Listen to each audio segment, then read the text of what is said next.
to our loyal viewers, we love the following that we're developing around these videos and the series of business and finance. It's amazing that you guys are connecting and you really are taking away some insights through this material that you're going and implementing in your own business. This episode today is really focused towards supporting managers and business owners alike to improve their man management and their leadership skills. I mean, what's really, really important to understand is that there's a big difference between a manager and a leader.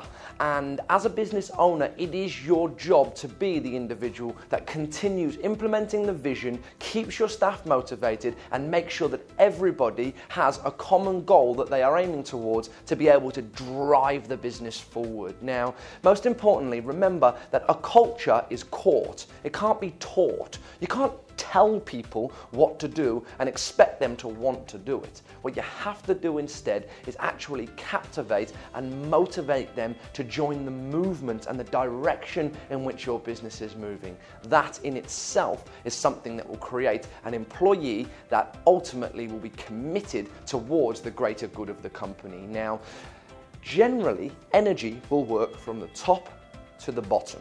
So it's absolutely essential that you as the leader have as many good days at work as are possible. It is a very self-defeating exercise for you to be sluggish, lethargic, or tired.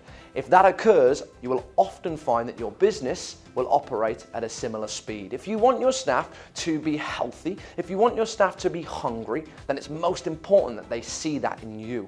Try not to be overweight or somebody that doesn't take care of their physical appearance. Often when you maintain a high standard, individuals unconsciously will be expected to do the same. Although we cover this in a hell of a lot more depth in our Certificate of Business and Finance, a course that is available for all here on the Gold Coast and very soon going to be taken online, I want to leave you guys with 3 really simple techniques that will allow you to become an efficient leader and to make sure that you manage people to the best of your ability. The first aspect of that is making sure that you lead with consistency. Don't play favorites. Whether someone's been with you for a week or they've been with you for 10 years, whether somebody is your lowest or your highest performer, you must make sure that you deal with every incident that occurs, whether that be positive or negative, in the exact same fashion. Dealing with things circumstantially leads people to believe that they are not always getting a fair crack. Making sure that you deal with every single issue that arises consistently, evenly, and in the same fashion will show people that you, as the leader, are making sure that everybody is on a level playing field. The second aspect, when looking to be able to deliver some constructive criticism to your employees, is actually to use a criticism sandwich. Now, the way that we do that is first of all inviting your employee to suggest or outline what they think they do well, or one of their key attributes or strengths. From there, we invite them to give you a little bit of an insight into what they feel are one of their major weaknesses or areas that they could improve on. You then, first of all, make sure you relate to the weaknesses that they've identified in themselves, and you then deliver a little bit of feedback on the areas that you feel they could improve on. Finally, you finish the session by making sure you outline what they do well and the things that they bring to the table that really help your business to grow and add value to your operations. That means we've started and ended with the 2 positives, and we've actually sandwiched the constructive criticism in the middle. Often, this leaves your employees motivated and ready to get back onto the sales floor and make sure they deliver the best of themselves at all times.